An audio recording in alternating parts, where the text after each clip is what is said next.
কি করো রান্নাঘরে? ডিম ভাজছ? বাবা ভালোই তো ভেজেছো, খিচুড়ি পাকিয়ে গেছে।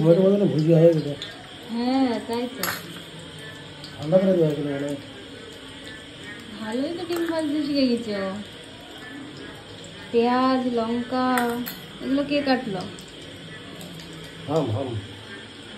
হাম একটু লবণ দিল, তারপরে ডিম দেবে। দেখো আমার বর কত কাজের, আজকে আমাকে ডিম ভেজে খাওয়াচ্ছে।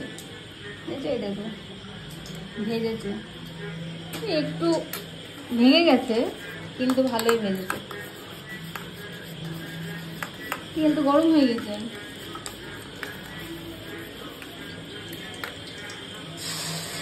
এই ডিম চলে গেল কড়াইয়ের মধ্যে।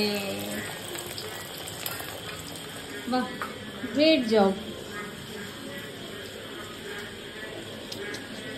শুনটু।